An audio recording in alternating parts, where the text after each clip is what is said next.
casa de Leon Denis para mais uma reunião. Neste horário, a nossa reunião é do livro O Céu e o Inferno, que é uma reunião também dirigida àqueles nossos irmãos, os nossos amores que já se encontram na pátria espiritual. E o mentor desse trabalho é o nosso querido Inácio Bittencourt. Estejam todos assim aparados, cada um de vocês pelos seus guias e mentores. E vamos então, meus irmãos, dar início à nossa reunião. Primeiramente, nós vamos ler uma página, que é uma mensagem que todos vocês receberam ao adentrar aqui na casa. É de Odilon Fernandes, do livro Mediunidade e Obsessão. A psicografia é do Carlos Bacelli. Diz para todos nós assim: médios fascinados. A fascinação, se assim nós podemos expressar, é uma espécie de hipnose a que o espírito obsessor induz o médio obsidiado. Referimos-nos como médio obsidiado porque, em última análise, o obsidiado não deixa de ser o médio em potencial. Fascinado, o médio não se julga equivocado nas comunicações que esteja intermediando. No entanto, a fascinação exercida sobre ele pode ir muito mais além, muito mais longe. O médio fascinado, em seus instantes de lucidez, recusa, por exemplo, a advertência que lhe é feita pelos espíritos amigos, os quais, prevalecendo-se das clareiras mentais em seu quase permanente estado de fascinação, tentam acordá-lo para as suas responsabilidades. Curiosamente, existem medianeiros que, paralelamente, conseguem, segundo as suas conveniências pessoais, abrir-se à inspiração de ordem superior e trancarem-se na inflexibilidade de fascinação que estimam cultivar. Vejamos se conseguimos expressar melhor. Embora isto não aconteça por muito tempo, médios existem que conseguem sustentar duas sintonias em polos completamente opostos, ou seja, captam mensagens de teor positivo e submetem-se de bom grado às sugestões infelizes que lhes atendam os interesses inferiores. Por que então, muitos indagariam, a espiritualidade se mostraria benevolente com tais companheiros da mediunidade que intentam servir ao bem ou ao mal? Por vários motivos, responderíamos. O primeiro deles, e talvez o mais importante, seria não deixar o medianeiro completamente à mercê de uma influência negativa. Acaso os pais do mundo sonegam conselhos aos filhos que apenas os escutam parcialmente? A água pura da fonte, na ânsia de alcançar os lábios sedentos do peregrino, furtar-se-ia ao leite enlameado? Como qualquer ser humano, o médio está sujeito a deslizes que não devem desaboná-lo nos acertos que, por outro lado, seja capaz de efetuar.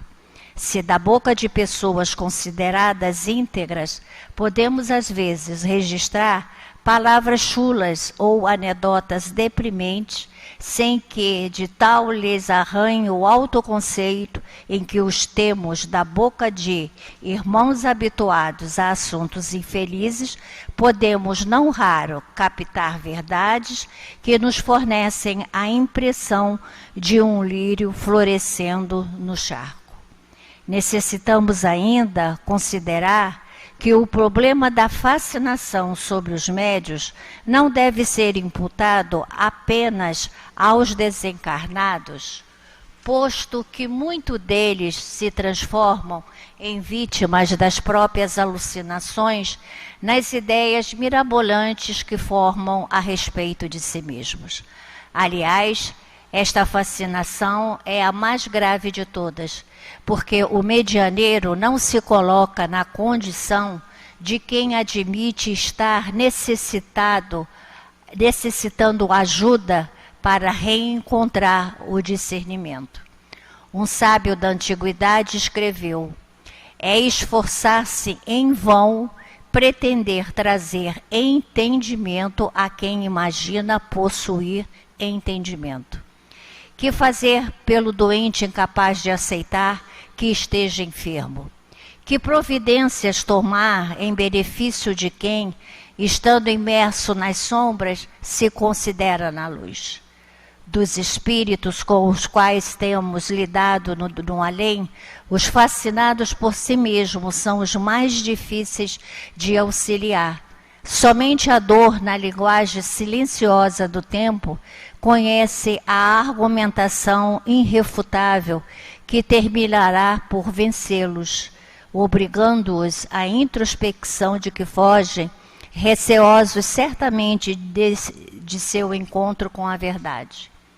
Quantos espíritos encarnados e desencarnados não temem o autoconhecimento que os compeliria à humildade no reconhecimento das limitações que preferem ignorar?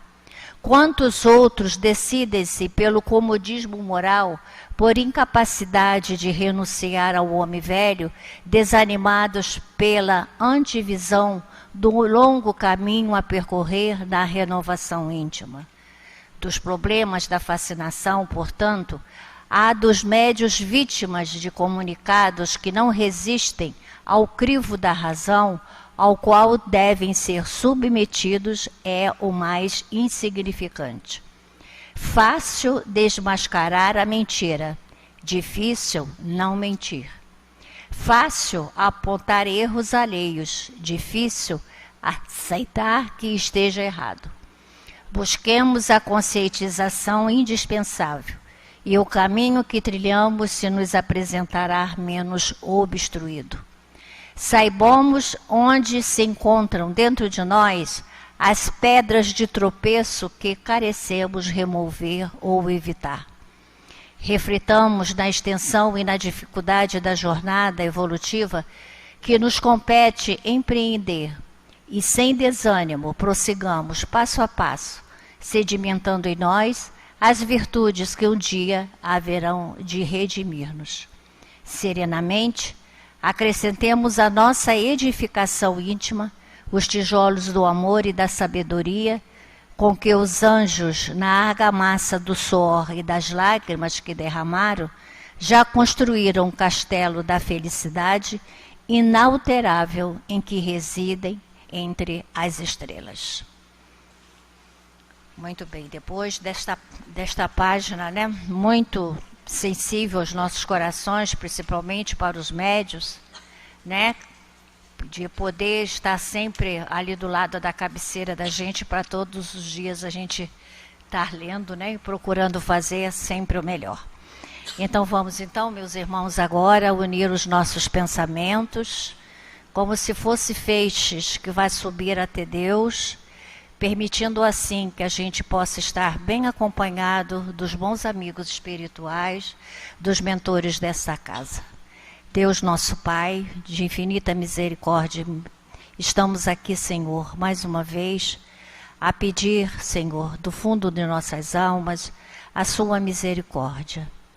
Pedindo, Senhor meu Deus, que o Senhor nos ajude a fazer com que essa reunião seja uma reunião de paz, de amor, de reflexões, de fortalecimento em nossos corações, para que possamos, cada um de nós, galgar o nosso progresso.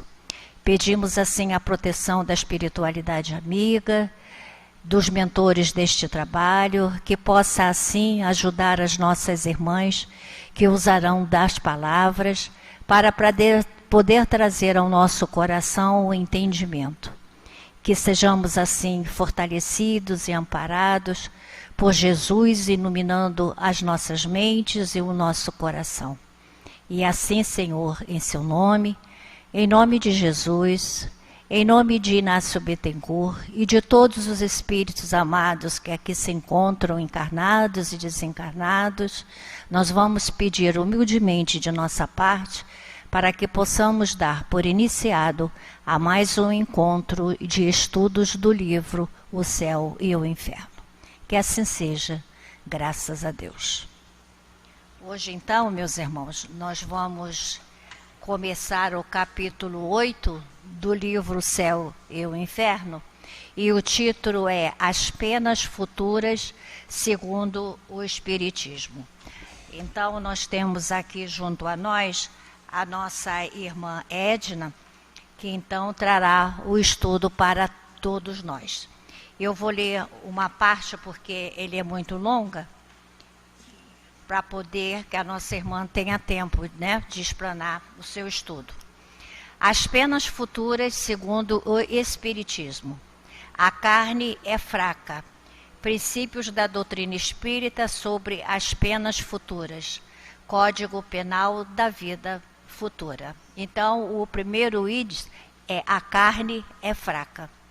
E diz assim: existem tendências viciosas que, evidentemente, são inerentes ao espírito, porque estão ligadas ao moral do que ao físico.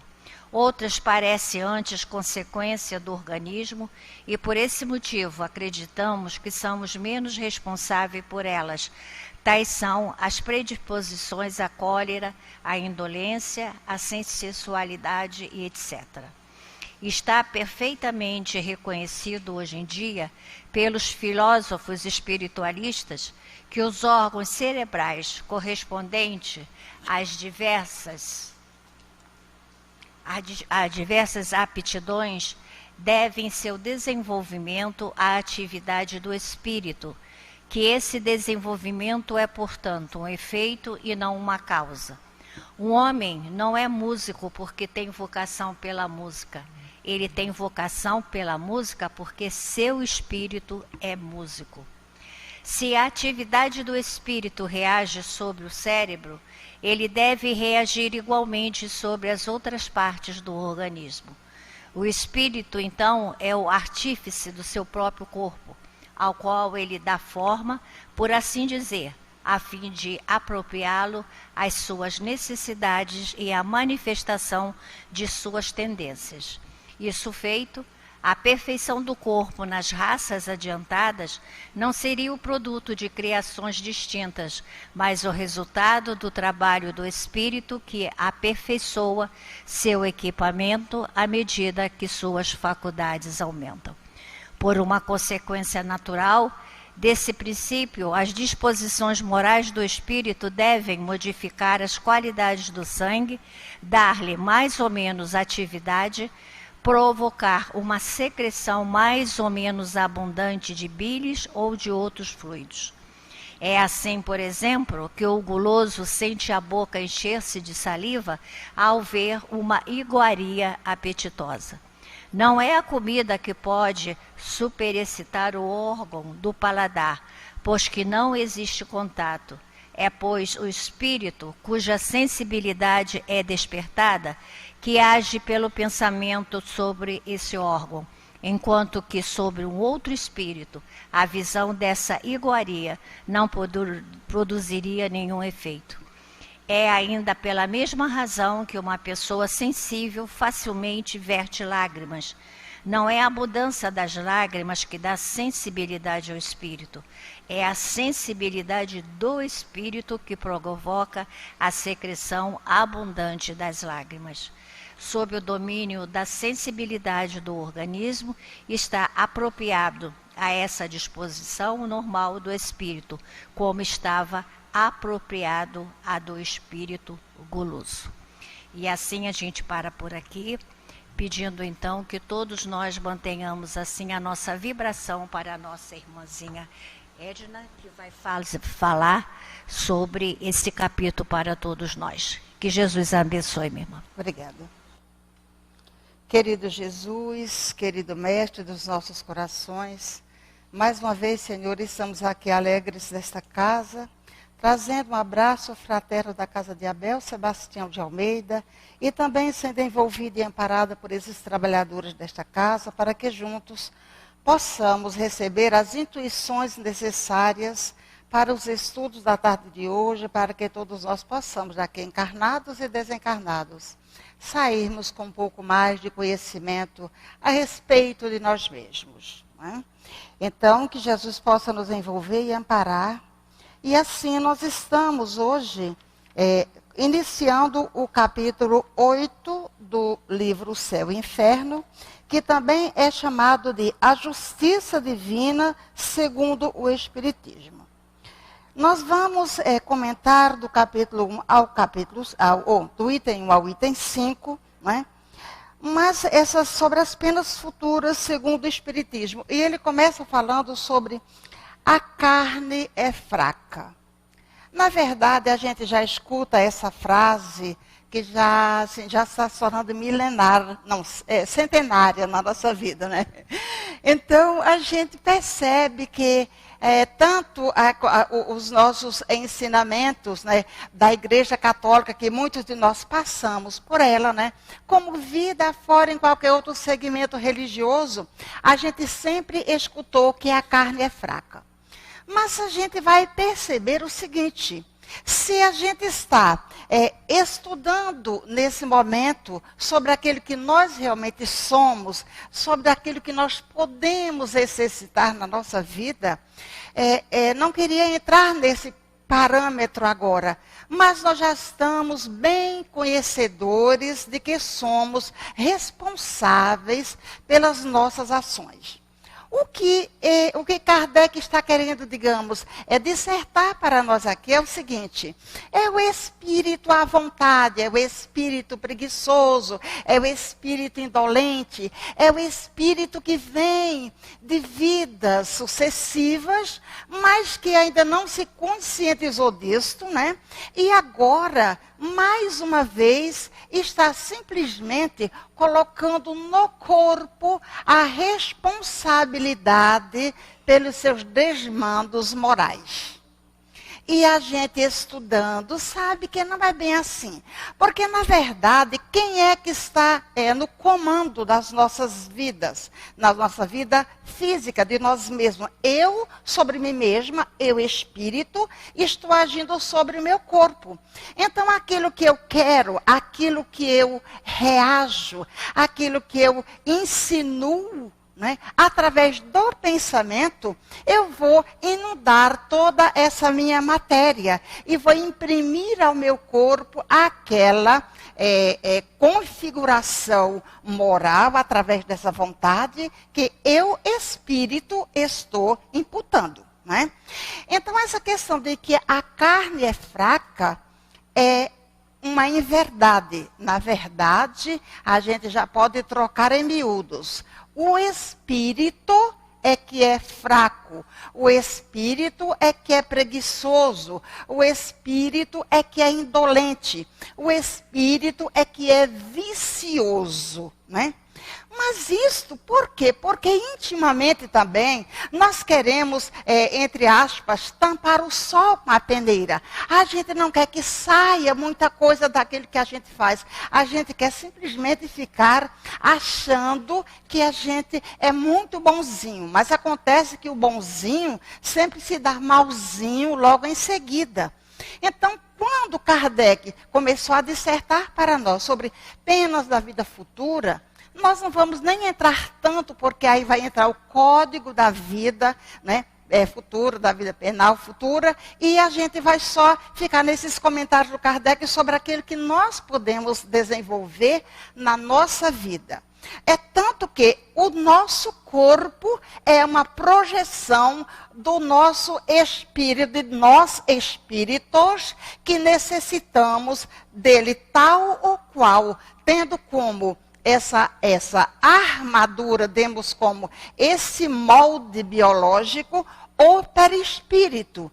Então, o espírito sabe o que é que ele necessita, como é que ele necessita vir para que aqui possa errar menos. Normalmente, na erraticidade, a gente vai ficar a braços com essas particularidades, né? A gente vai ler aquela carta onde a gente assinou tudo que a gente prometeu fazer aqui e normalmente a gente vem cheio de boa intenção, cheio de vontade, certo de que aqui a gente vai acertar 100%. E a gente chegar aqui, o corpo como um abafador, faz com que a gente esqueça grande parte daquilo que ele prometeu. E o Espírito se sobreleva àquelas assertivas, né? E vai exatamente dar curso àquilo que está na sua intimidade. Ora, se o nosso pensamento é que comanda as nossas ações, porque o pensamento é um atributo do Espírito, nós temos que perceber que essa página que a gente acabou de ler, somos nós mesmos, em várias situações da nossa vida. Né? A gente se deixa ludibriar por nós mesmos. Tem até uma frase, eu não sei qual é o Espírito, que diz: Deus me livra de mim mesmo. Por quê? Porque às vezes a gente está tão cheio de ideias ainda perniciosas.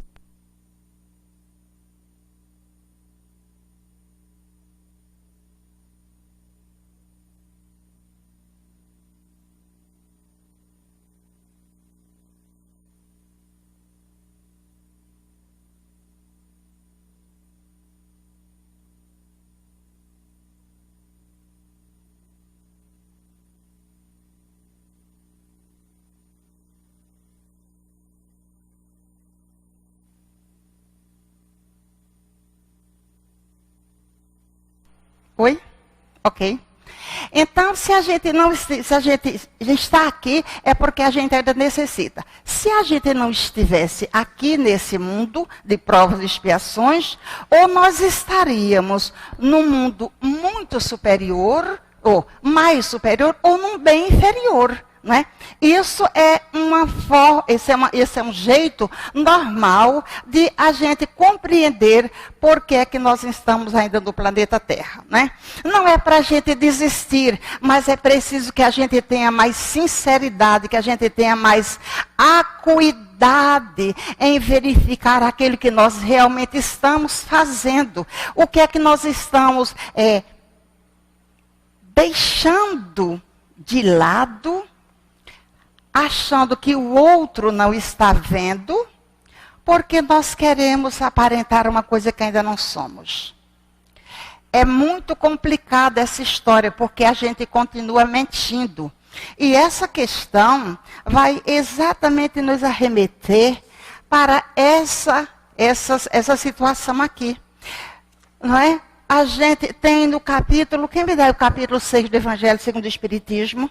Aqui, deixa eu ver, não, Gênesis, capítulo 6, item 7. Capítulo 6, item 7. Eu já falei aqui outro dia, mas a gente vai repetir para que a gente veja como essa questão de nos ludibriarmos com as nossas próprias ideias é perigosa. Aqui. Cristo Consolador, capítulo 6, item 7. Eu sou o grande médico das almas, de Jesus. E venho trazer o remédio que vos há de curar. Vai curar os fracos, os sofredores. Não, os fracos, os sofredores e os enfermos são meus filhos prediletos e venho salvá-los. Vinde a mim, pois, vós que sofreis e que estáis sobrecarregados e sereis consolados e aliviados. Não procureis a força e a consolação em outro lugar, porquanto o mundo é incapaz de proporcioná-las. Deus faz um supremo apelo aos vossos corações por meio do Espiritismo. Olha aí. Escutai-o, que a impiedade, a mentira, o erro e a incredulidade sejam extirpados das vossas almas doloridas. Vejam o que é que são esses nossos defeitos. São monstros que se saciam com o vosso sangue mais puro e que vos provocam chagas quase sempre mortais. Olha que coisa tão grave. Vou repetir. O erro, a incredulidade, a mentira e... O erro, a incredulidade, a mentira são 4. Impiedade. Impiedade, mentira, erro e incredulidade. E às vezes a gente diz assim... hoje ainda tem uma história de dizer assim... Está tão alto. É uma mentirinha branca, não é? A mentirinha branca. Quem foi que já viu essa história de mentira branca, ou amarela, ou azul? Mentira é mentira, não tem essa história, não é? Ou uma invejinha branca. Não existe inveja, é inveja, não tem cor, não é? Não tem cor. Então a gente precisa compreender, a gente precisa estudar a doutrina espírita e compreender o que é que realmente Kardec quer dizer para nós. Eu me lembro muito bem quando o altivo ficava na nossa orelha. Vocês precisam entender Kardec. E doutrina espírita vocês já estão cheios, repletos. Agora vamos estudar Kardec. Vamos compreender Kardec. E realmente é Kardec, o espírito superior, trabalhando com outros espíritos superiores para codificar, para juntar, para reunir todo esse conhecimento e deixar para nós, né? Para facilitando a nossa vida, né? Então, a gente vai perceber o seguinte: a gente precisa compreender que somos nós quem fazemos toda essa argamassa e ficamos nos escamoteando, achando que ninguém vai nos ver. Mas aqui também tem uma questão bem interessante no livro Justiça Divina, que ela vai nos falar bem a respeito dessa questão, onde nós vamos dizer aqui, onde Emmanuel vai dizer para nós coisas bem graves a respeito dessas nossas escamoteadas, né? Ele diz aqui: toda conquista na evolução é problema natural de trabalho, porque todo progresso tem preço. No entanto, o problema crucial que o tempo te impõe é débito do passado que a lei te apresenta à cobrança. Retifiquemos a estrada, corrigindo a nós mesmos. Resgatemos nossas dívidas, ajudando e servindo sem distinção. Tarefa adiada é luta maior, e toda atividade negativa hoje, diante do mal, será juro de mora no mal de amanhã. Então, que se a gente não resolve hoje, nós estamos simplesmente amontoando débitos para que daqui a pouco, quer dizer, em outras vidas a gente vá se desfazendo deles. Mas como diz a espiritualidade, que a gente traz 70%, né, para dar conta deles aqui. Aqui a gente se esquece e fica nessa história de botar esse abafador em cima dos nossos erros, a gente sai daqui com mais 30%. Né? Então, assim fica difícil. Mas veja bem, Deus misericordioso e bom nos dá, através dos nossos conhecimentos, através mesmo da nossa ignorância, esses trabalhadores espirituais que nos sustentam e amparam. Eles nos dão, em primeiro lugar, pai e mãe para nos guiarem na vida. Não são todos os pais e mães, a gente não vai aqui entrar nesse pormenor, que tem, digamos, essa meta, que sabem, que conhecem. Mas nós temos também um benfeitor espiritual que está do nosso lado, que é o nosso anjo de guarda.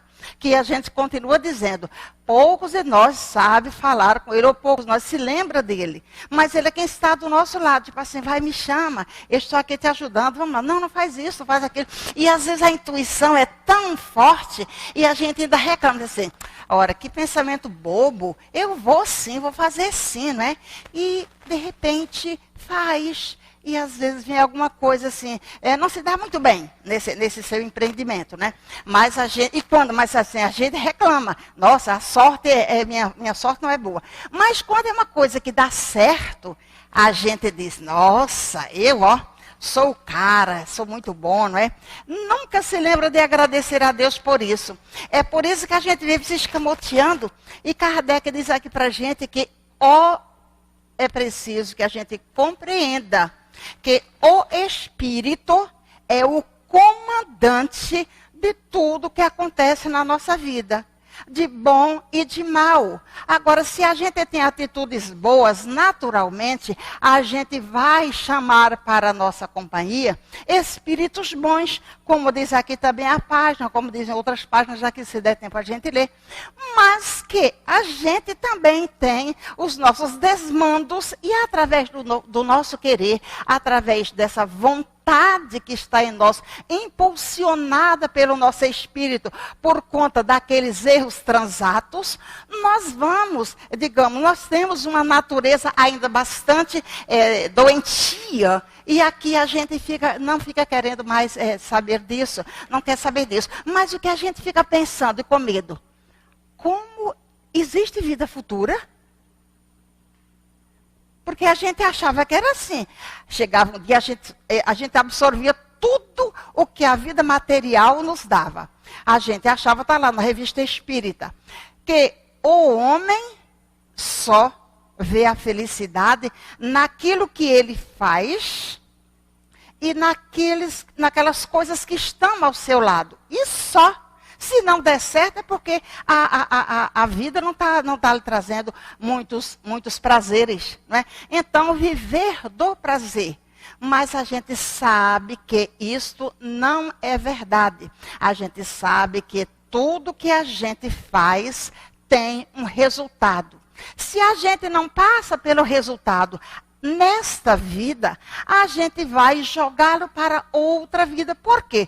Porque somos espíritos ainda considerados inferiores, habitando um planeta de provas e expiações, e como tal, nós haveremos ainda de reencarnar muitas vezes. Não sabemos quantas nós já temos, mas também não sabemos quantas ainda vamos ter. Mas essa é uma verdade inconteste que a doutrina espírita nos traz, não é? Então, a gente vai perceber o seguinte. Aqui nesse livro, Justiça Divina, tem uma lição chamada Lugar Depois da Morte. Está na primeira parte, no capítulo 8, no parágrafo 1. E Emmanuel diz para a gente o seguinte. Muitas vezes perguntas na terra, para onde seguirás quando a morte venha a te surgir? Anseias de certo a ilha do repouso ou o lar da união com aqueles que mais amas? Quem não gostaria, não é? Sonhas o acesso à felicidade à maneira da criança que suspira pelo colo materno. Mas aí veja o que a gente pensa da felicidade. Felicidade é aquilo que eu gosto, aquilo que eu faço e aquilo que tem ao meu redor. Não é? Isso, porém, é fácil de conhecer. Toda pessoa humana é aprendiz na escola da evolução sob o uniforme da carne, constrangida ao cumprimento de certas obrigações, tais sejam nos compromissos do plano familiar, nas responsabilidades da vida pública, no campo dos negócios materiais, na luta pelo próprio sustento. Todos esses são implementos que Deus nos dá para conter a nossa impulsividade. Ora, quer uma escola mais acertada do que os compromissos do plano familiar? E a gente ainda hoje vê gente dizendo assim, olha, eu vou tirar umas férias de você e do meu filho, não sei quando volto e se volto. Conheço um caso desse. Então, é não ter a menor responsabilidade, não ter o menor conhecimento. Tem muita gente casando e descasando sem saber o que é família, o que é a responsabilidade. Que responsabilidade você tem de ficar tendo contatos, digamos, sexuais com várias pessoas? Você tem de dilacerar a alma da sua mulher aqui, aí arruma uma namorada, você dilacera. Isso aqui também tá bem aqui. As nossas ações dentro da matéria, achando que isso aqui é só corpo, isso é só físico, isso é só sensação, isso é só emoção. E ele fala aqui muito bem sobre pensamento e emoção, que a gente vai dar uma lidinha também. Então, veja bem, é muito sério, muito mais sério do que a gente possa imaginar. A gente precisa ter um cunho de seriedade, a gente precisa aprender a fazer as coisas, porque nós já temos professores assim, muito bons, que nos trazem. E a doutrina espírita está aí o tempo todo para nos trazer. Além do mais, nós, de um modo geral, somos médiums, né? Está aqui a página, primeira questão, primeira frase. Somos todos médiuns. Né? Então a gente recebe intuição. Não é só aquele que trabalha na mesa mediúnica. Não é só aquele que está lá doutrinando. Não é só aquele que está lá dando passe dispersivo no apoio. Qualquer um de nós recebe. Por quê? Porque somos espíritos no mundo de espíritos, encarnados e desencarnados. E nós estamos em contato com essa pleiade e ainda selecionando pelas nossas vontades, pelos nossos gostos, pelos nossos pensamentos. Né? Então veja o que ele diz, continua dizendo. O dever, alguém se lembra do dever que falou, que Lázaro falou no capítulo 17 do Evangelho segundo o Espiritismo, que o dever é o mais belo laurel da razão. O que é isso? O dever é a virtude, não é? Que chega até nós, nos locupleta, nos engrandece e faz com que a gente faça o melhor. Nos diz, olha, você é digno de fazer isto. E nada melhor do que a gente se sentir digno para agir dentro da vida. Para conosco, em primeiro lugar, como ele diz, e depois para com os outros, não é? Isso é a lei de Deus agindo sobre nós e a gente não pensa muito bem. Mas veja só o que ele diz mais. O dever, no entanto, é impositivo da educação, que nos obriga a parecer, não é aparecer, veja bem, que nos obriga a parecer o que ainda não somos. Olha que coisa grave. Que nos obriga a parecer aquilo que ainda nós não somos, para sermos em liberdade, em verdade, em espírito, em livre-arbítrio, em caridade, aquilo que realmente devemos ser. Olha o trocadilho aqui. Então, essa liberdade é usar aquilo que eu já tenho, eu usar a minha liberdade para me transformar. Por quê? Eu não consigo transformar ninguém aqui, a não ser a dificuldade de transformar a mim mesma. E é assim que a gente vai transformando um ao outro, ao outro, ao outro, para que a gente possa realmente transformar a nossa cidade, transformar a nossa casa espírita, transformar o nosso Brasil, não é? E isso é uma onda, não é? Então, veja bem, é obrigação moral o dever primeiro para consigo e depois para com os outros. Então, o que é que quer dizer isso aqui? O dever, no entanto, ele é impositivo da educação e nos obriga a parecer aquilo que ainda não somos. Tipo assim, você não acredita que distribuir comida na rua serve para alguma coisa? Mas vá. Pelo menos não reclame, vá. Porque todo o trabalho do bem, gente, toda a caridade que a gente começa é assim. A gente vai que nem uma prensa, que nem um tubo de pasta, resingando, como diz lá no interior, pisando duro. Eu não quero ir hoje, está muito frio, e que não sei o quê. E é que aquele povo vai ficar pegando no meu braço e pegando e perguntando não sei o quê. Vá. Sabe por quê? Porque essa é a maneira que Deus encontrou de fazer com que você encontre um bom caminho. Faça uma segunda natureza. Você vai hoje resingando, você vai amanhã reclamando, depois você já pensa, sei lá, será que eu vou encontrar aquela criatura que me pediu aquela saia lá na rua? E será que tem alguma saia aqui? Aí, na outra vez você assim, nossa, mas alguém me pediu uma saia, mas não sei o quê. Me pediu uma página também, uma página que eu estava lendo. Nossa, então eu agora vou, olha, você, por favor, junta as páginas que tem aí que eu vou levar, tá? Eu vou levar para a rua. Será que alguém mais vai pedir? Essa graça, esse chamamento que vem do pessoal da rua, que a gente está assistindo, que a gente acha que está assistindo, né? Vai fazer com que a gente trabalhe essa célula de bondade que existe trancada em nós. É esse dever por imposição, para que a gente possa fazer uma segunda natureza. Quando essa segunda natureza se instalar, graças a Deus, hoje é dia de trabalho na rua. Vamos embora. E junta, e faz café, e faz sopa, e faz isso, e faz aquilo. Já trabalha na noite anterior, e junta aquele fardo, e no outro dia, às 7 horas da manhã, está na casa espírita, e vamos embora. Isto é fazer uma segunda natureza. Esse é o dever imposto primeiro para nós mesmos, depois para com o outro, e depois a gente relaxa. Vamos ver lá o que ele continua dizendo. É bem sério isso aqui. Então, fazer uma segunda natureza. Não esqueça, assim, de enobrecer e iluminar o tempo que te pertence. Se eu estou indo, eu tenho que ter uma boa, um bom sorriso, uma boa vontade. Quando a gente aprende já, não é? A gente tem que, cada dia que passa, eu comecei trabalho de rua assim. Eu queria muito ir, mas no início era cheio de reclamação. Qualquer trabalho de caridade assim no início é muito cheio de reclamação. Até ir para a casa espírita. Não, segunda, quarta e sexta, não, eu não sou beata, eu só vou na segunda. Não, eu vou na sexta também, que tem passe, né? Vou tomar passe, acho que aquilo é tão bom, né? Chega um momento que a gente não precisa só ficar aqui assistindo palestra e tomando passe, porque, na verdade, tem uns que ainda chegam, aqui não, mas em outras casas chegam na hora do passe, porque a palestra já conhece tudo. Quando esta é realmente a grande façanha do trabalho na casa espírita, da palestra pública.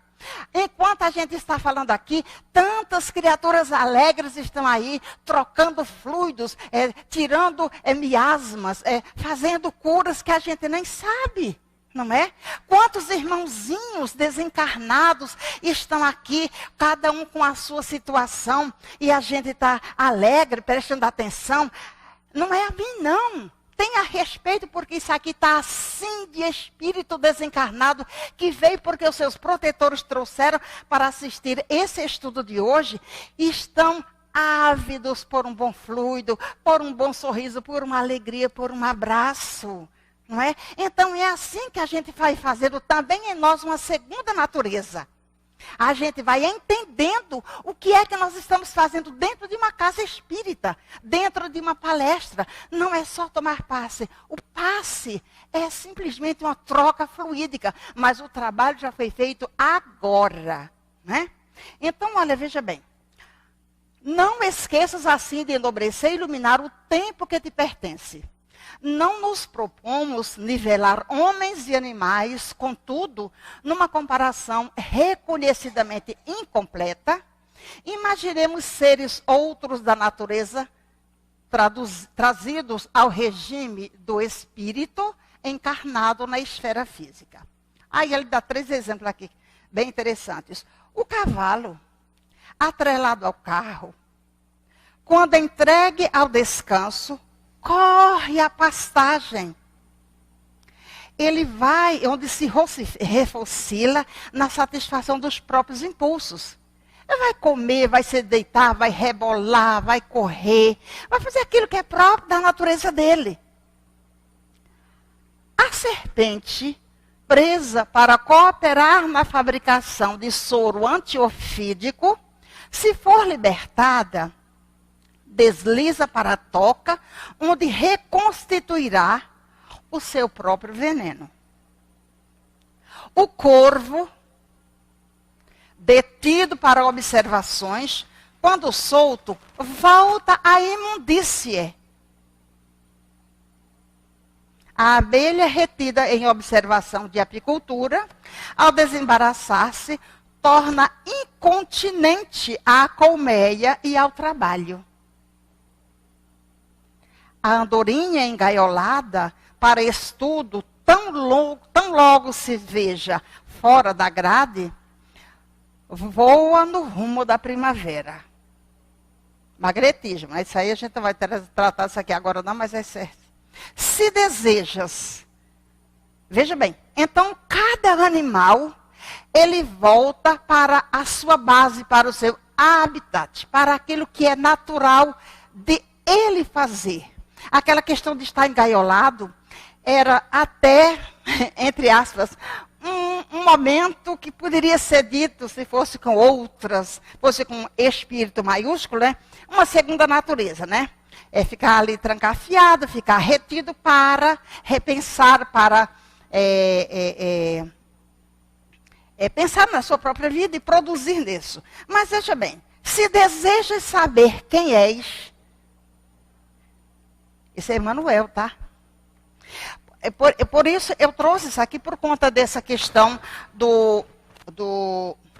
as penas futuras segundo o Espiritismo. Né? A gente acha que é tão bonzinho, a gente acha que está tão maravilhoso, a gente acha que, nossa, ai, eu estou tão fofinha, cabelinho enroladinho.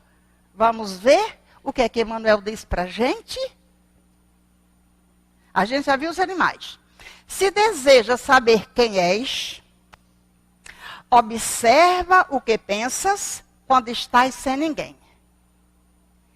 Se queres saber quem és, observa o que pensas quando estás sozinho. Agora, se queres conhecer o lugar que te espera depois da morte,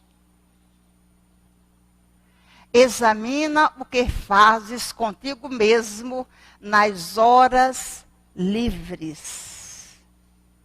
Então, gente, aqui nós temos, como diz lá no interior, uma carta de ABC. Aqui a gente tem uma receita de bolo. Quer saber quem você é? Veja o que você está fazendo, o que você está pensando quando você está sozinho. Quer saber para onde vai? Quando desencarnar, examina o que faz contigo mesmo nas horas livres. Olha, aqui é muito simples de escrever, né? Simples de colocar aqui no papel. Mas vamos pensar como a gente ainda se complica nesses momentos. Vamos ver. E aqui, veja bem, por quê? Quando nós desencarnamos, vai embora ou fica ali, retido. Mas cada noite, eu me lembrei muito disso aqui numa eleição do André Luiz, cada noite o nosso sono é um treino para a morte. Por isso que nós devemos orar antes de dormir. Pedir a Jesus que nos envolva através dos bons espíritos, que a gente possa estar indo com o nosso protetor, com o nosso anjo guardião, estudar com eles, que a gente possa estar aprendendo com eles a fazer o bem.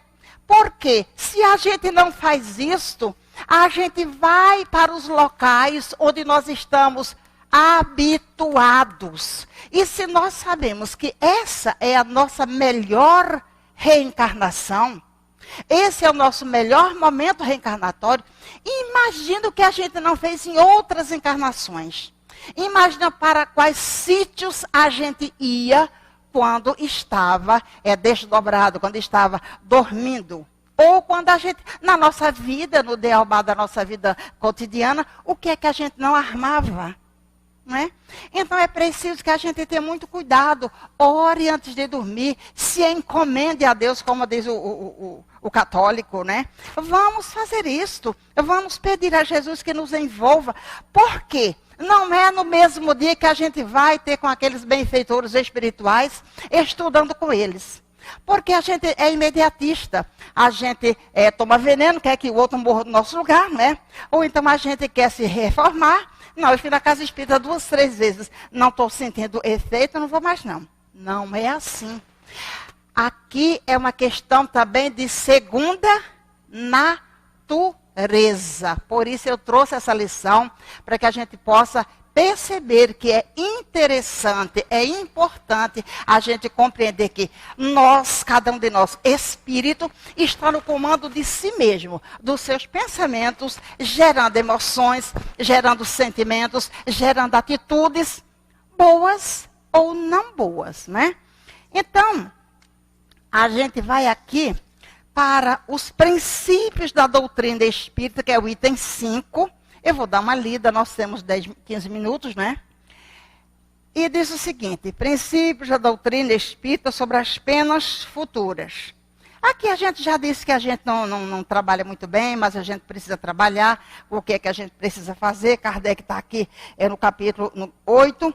E ele diz o seguinte: a doutrina espírita, no que respeita às penas futuras, não se baseia numa teoria preconcebida. Isso é, Kardec não foi ver o que é que alguém, um filósofo lá falou, para ele basear os seus estudos naquilo. Não. Não é um sistema substituindo outro sistema. Em tudo ele se apoia nas observações. E são estas que lhe dão plena autoridade. Veja bem, que observações são essas que Kardec fez? Ele não escreveu uma linha sozinho. Kardec, ele tinha a autoridade moral, porque ele era um espírito do bem, era um espírito superior, ancorado por uma pleiade de espíritos superiores para codificar a doutrina espírita. Então, o que é que ele fez? Ele espalhou, né, mensagens para todo o mundo, que o mundo era muito grande naquela época, né? E colheu aquelas instruções, aquelas psicografias que vieram de vários espíritos, de vários médiuns que ele não conhecia, de vários locais do mundo. Aqui ele foi fazer o quê? Uma comparação, ele aplainou, ele conseguiu ver o que era isso, o que é que tinha concordância e o que não tinha. Então, ele aí fez exatamente a concordância, né, da doutrina espírita, baseado não naquilo que ele estava querendo, naquilo que ele estava trazendo, mas no que os espíritos e os médiuns de várias partes do mundo disseram. Então, isso dá a universalidade da doutrina espírita, né? Ninguém jamais imaginou, veja, outro ponto bem estranho. Ninguém jamais imaginou que as almas, depois da morte, se encontrariam em tais ou quais condições. São elas mesmas, essas almas, partidas da terra, que nos vêm hoje iniciar nos mistérios da vida futura. O que é que se pensava da morte antes? Que a morte era aquela porta que você abre, cai dentro daquele buraco escuro, a porta fecha e acabou. Eu outro dia escutei uma paciente minha dizendo a respeito, acho que até falei isso aqui já, desculpa, de um paciente meu, um amigo meu, que ele desencarnou. Ele teve um AVC hemorrágico, muito jovem, e não resistiu. Aí disse assim, vamos, minha filha está muito triste, minha filha está muito desgastada, está ficando muito magra, só vive pensando no fulano. Eu disse assim, vamos orar pelos dois, estão precisando. Eu disse assim, não, ela é bem grave. Não, ele já decidiu a vida dele. Ele já decidiu, já virou fumacinha.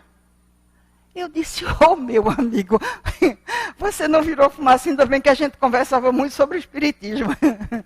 Ele era evangélico também, mas não é aquela coisa ortodoxa, né? Então a gente vai perceber como isso, muitas das vezes, tira o espírito de um filão de estudo, de instrução, de conhecimento. Graças a Deus, a gente conversava muito sobre isso, né? Interessante que no dia do aniversário, eu não sabia, no dia do aniversário dele, gostava muito de bolo. Eu estava fazendo um bolo e senti muita presença dele lá em casa. Eu disse assim, nossa, nunca pensei tanto em você. Eu digo, já sei, é o bolo.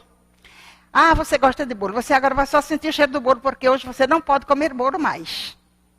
Eu não sabia de nada. Quando foi no outro dia, eu fui atender a sogra dele e disse assim, você sabia que ontem foi o aniversário de fulano? Claro que eu não respondi, não terminei a frase, porque ela já disse que ele tinha virado fumacinha, né? Aí eu digo, que beleza, então ele esteve lá realmente. Então, eu não disse ainda agora que todos nós somos médiuns, estejamos na casa espírita, trabalhando, ou na nossa vida de um modo geral. Então, esse foi um jeito de entender que o meu amigo estava ali. Eu não estava numa mesa mediúnica, mas eu senti a presença dele. Por quê? A gente estuda, a gente trabalha com essa história, não é? E então a gente vai perceber, chega a ficar morno o ambiente. A gente precisa desenvolver essas questões na nossa vida, na nossa alma, né? Para que a gente possa, enquanto espírito, estar trabalhando essas questões assim, bem simples. A vida não é complicada, a gente é que complica. Sim, mas olha aqui o que é que Kardec diz novamente. Então, a vida futura. Então, são as próprias almas dos que desencarnaram que estavam voltando e dizendo onde é que elas estavam. Outra coisa. Descrevendo sua situação feliz ou desgraçada. As impressões, a transformação pela morte do corpo, completando em uma palavra os ensinamentos do Cristo sobre este ponto. Quer dizer, a morte não existe, né? Preciso afirmar que não se trata, neste caso, das revelações de um só espírito, o qual poderia ver as coisas do seu ponto de vista, sob o só aspecto, ainda dominado por prejuízos terrenos, por preconceitos. Tampouco se trata de uma revelação feita exclusivamente a um indivíduo que pudesse deixar-se levar pelas aparências ou de uma visão estática, reflexo de uma imaginação exaltada. Trata-se, sim, de inúmeros exemplos fornecidos por espíritos de todas as categorias. Este livro é um livro, Céu e Inferno, onde Kardec trabalhou com todas, foi o único que ele trabalhou com todas as categorias de espírito. Por quê? Porque aqueles vieram dar para ele o depoimento de como eles estavam, que era suicida, eles estavam os felizes, os infelizes, os endurecidos, quer dizer, toda a categoria está nesse livro. Vocês devem estudar, devem fazer curso sobre esse livro, porque nos cursos a gente tira muitas nossas dúvidas, né? E aqui tem muitos termos assim que não são fáceis da gente entender, né? Como expiação, prova,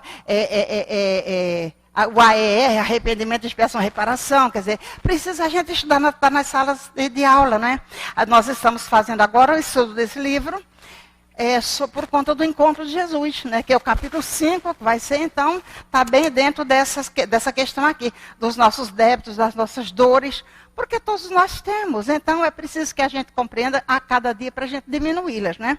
Então, trata-se de de inúmeros exemplos fornecidos por espíritos de todas as categorias, desde as mais elevadas aos mais inferiores da escala espírita, por intermédio de outros tantos auxiliares, que são os médiuns, disseminados pelo mundo inteiro, de sorte que a revelação deixa de ser privilégio de alguém, pois todos podem prová-la, observando-a, sem obrigar-se à crença pela crença do outro. Quer dizer, eu estou vendo, estou sentindo, não é você quem está me dizendo. Eu estou percebendo, eu estou logicando, né? Estudar espiritismo, estudar Kardec é logicar, não é? E a gente vai ver aqui que esses conhecimentos que Kardec nos trouxe estão apoiados exatamente nos 5 pilares, né, da doutrina espírita, né? O primeiro deles é a existência de Deus. Como são longos, não dá para a gente dissertar, né? O segundo, a imortalidade da alma. O terceiro, a pluralidade das existências. O quarto, pluralidade dos mundos habitados. E o quinto, a comunicabilidade dos espíritos. Quando você escutar, sentir uma intuição, se lembre que é um irmãozinho nosso que está se comunicando. Se você tiver coragem, ainda volta assim o pensamento. Meu irmão, o que você quer? Né? Porque naturalmente vem um outro pensamento que vai dizer exatamente, a gente acha que a gente não faz essa troca.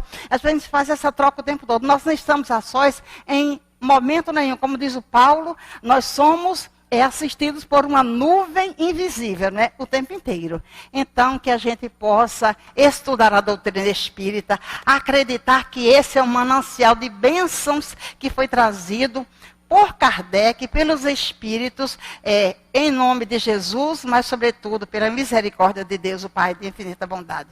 Obrigado a vocês a todos pela paciência, né? Está na hora. Nós, então, agradecemos muito a nossa irmã Edna, que trouxe para nós o seu estudo, né? Para nos ajudar a caminhar. Vamos então, meus irmãos, passar agora a segunda parte dos nossos trabalhos, que são os passes. Para isso, há uma necessidade que todos nós, neste momento, estejamos com os nossos pensamentos voltados para Jesus, que Ele que nos conduz, que Ele que nos fortalece, é Ele que nos dá a coragem para a vida, então que possamos estar elevando os nossos pensamentos neste momento. Para a sustentação dessa parte, quem vai fazer é a nossa irmãzinha que está ao nosso lado, e vamos ler então o capítulo 4, o item é de 10 a 11, tá? Para dar sustentação aos nossos passos. O item dando continuidade no Evangelho, o 4º capítulo, ninguém pode ver o reino de Deus se não nascer de novo. O item é 10 e 11. E diz assim o 10. Ora, desde a época de João Batista até o presente, o reino dos céus se toma pela violência e são os violentos que a arrebatam, visto que até João, todos os profetas e também a lei o profetizaram. E se quereis compreender que eu vos digo, é ele mesmo Elias que há de vir, que ouça aquele que tiver ouvidos para ouvir. Está em Mateus 11, 12, 15. E o item 11 diz assim: se o princípio da reencarnação expresso no Evangelho de João poderia a rigor ser interpretado em um sentido puramente místico, o mesmo não poderia ocorrer nesta passagem de Mateus, em que não há equívoco possível. É ele mesmo Elias que há de vir. Nela não há figura nem alegoria, é uma afirmação positiva. Desde a época de João Batista até o presente, o reino dos céus se toma pela violência. O que significam essas palavras, uma vez que João Batista ainda vivia naquele momento? Jesus as explica dizendo: e se quereis compreender o que eu vos digo, é ele mesmo Elias que há de vir. Ora, João, não sendo outro senão Elias, Jesus faz alusão ao tempo em que João vivia sob o nome de Elias. Até o presente, o reino dos céus se toma pela violência. É uma outra alusão à violência da lei mosaica, que prescrevia o extermínio dos infiéis para a conquista da terra prometida. Paraíso dos hebreus, enquanto que, segundo a nova lei, o céu se ganha pela caridade e pela doçura. Depois, Jesus acrescenta: que ouça aquele que tiver ouvidos para ouvir. Essas palavras, tantas vezes repetidas por Jesus, dizem claramente que nem todas as pessoas estavam em condições de compreender certas verdades. Então vamos agora pedir aos nossos irmãos médios que possam tomar as suas posições. Nós outros não vamos nos preocupar com essa movimentação, sabendo que esse também é um trabalho que é tido pelos médios da casa já preparados para este momento.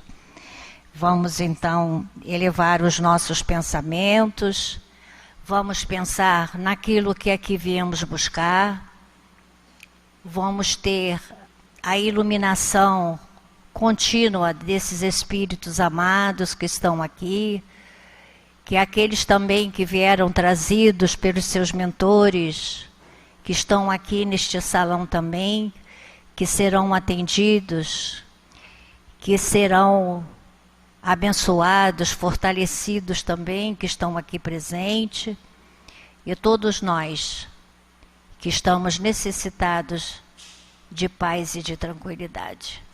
Vamos então à nossa prece. Jesus querido, Jesus amigo, mais uma vez nos encontramos na tua presença e dizendo a ti, mestre querido, agradecidos estamos, porque neste momento enviamos os nossos pensamentos ao seu coração, fortalecendo assim, Senhor Jesus, a nossa vida, a nossa elevação, o nosso progresso e o nosso adiantamento como espíritos que somos. Que possamos, Senhor Jesus, termos a misericórdia de Ti para todas as nossas dificuldades que trazemos. Que sejamos assim abençoados e que possa também o Senhor abençoar cada médico que está aqui, de boa vontade, de amor em seu coração, para transmitir as tuas bênçãos, Senhor Jesus, sobre todos nós que aqui nos encontramos. E te peço também, Senhor Jesus, que o Senhor atenda e fortaleça a nossa irmã Teresa, que traz neste momento o seu estudo, o seu evangelho para todos nós. E assim, em nome de Deus e de Jesus e dos amigos espirituais desta casa presente, pedimos para dar por iniciado o nosso passe da noite de hoje. Que assim seja, graças a Deus. Que a paz de Jesus esteja com todos nós, encarnados e desencarnados, para que possamos, através dos ensinamentos do Evangelho, valorizar a reencarnação como uma grande prova da justiça, da bondade de Deus, compreendendo que as dificuldades por que passamos são necessárias, são úteis ao nosso adiantamento, compreendendo também a bênção de termos amigos espirituais que nos assistem, mesmo em momentos em que temos muita dificuldade. Eles não nos abandonam, estão sempre conosco, como estão nesse momento, nos trazendo fluidos de força, de bom ânimo, para que prossigamos na nossa caminhada. No aspecto do Evangelho de hoje, temos 3 pontos para refletirmos na citação de Mateus. O primeiro ponto é: desde a época de João Batista até o presente, o reino do céu se toma pela violência. Então, o que ele quis dizer com isso, que desde a época de João Batista até o presente? Se na época que ele estava falando isso, João Batista era encarnado.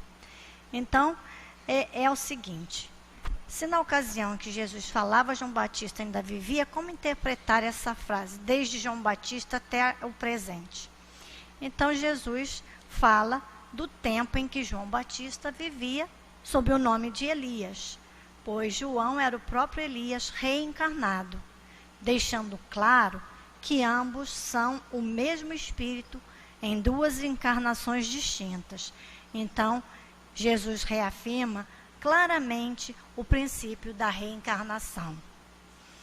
E depois, ainda um outro raciocínio, é que o reino dos céus se toma pela violência, e são os violentos que o arrebatam. A que violência Jesus se referia nesta passagem? A violência da lei mosaica, que, considerando o reino de céu como um espaço físico reservado exclusivamente aos hebreus, o povo escolhido, a terra prometida, prescrevia o extermínio dos demais povos, pois, sendo infiéis, não poderiam entrar no paraíso que lhes pertencia. Assim, a religião era imposta pelas lutas e pelas guerras ditas, entre aspas, santas. Ele nos ensina que o reino dos céus não é propriedade de um único povo, mas herança de todos quantos amem a Deus e ao próximo. Ele estabelece uma nova lei, segundo a qual o céu se ganha pela caridade e pela brandura, não pela violência. E um terceiro ponto: que ouça aquele que tiver ouvidos para ouvir. E qual é o sentido dessa expressão? Essas palavras dizem claramente que nem todas as pessoas estão em condições de compreender certas verdades. Que nós, então, nos lembremos desses estudos e entendamos que é com a brandura, sem violência, que nós iremos progredir e também trazer paz para a humanidade, e que nós pensemos muito na justiça de Deus, nos dando essa reencarnação tão importante para o nosso aperfeiçoamento. Que Jesus abençoe a todos. Que assim seja.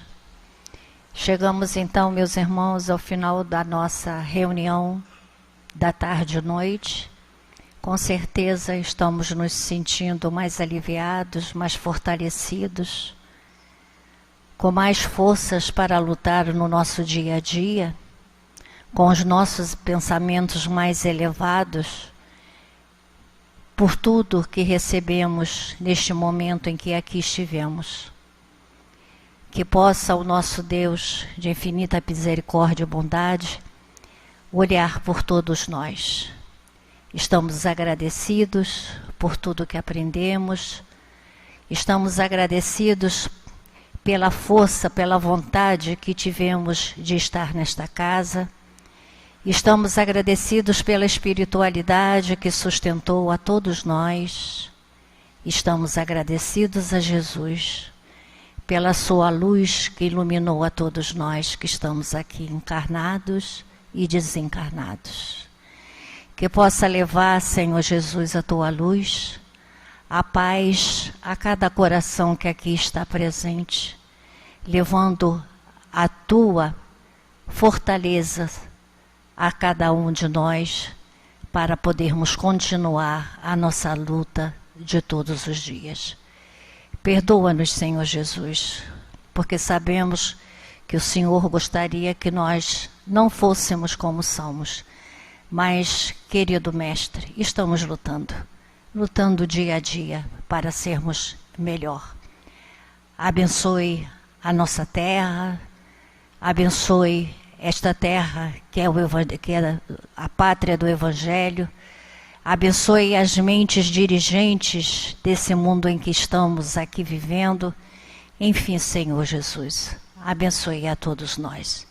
Necessitamos muito de Ti, Senhor Jesus, dos momentos que estamos passando, e que possamos acreditar e ter a certeza de que Deus está na frente, que o Senhor Jesus está conosco e nunca nada nos faltará. E assim, em nome de Deus e de Jesus, em nome de Inácio Bittencourt, em nome dessa falange de espíritos do amor, desta casa, pedimos humildemente de nossa parte para darmos por encerrado a essa reunião em torno do livro O Céu e o Inferno. Que assim seja, graças a Deus.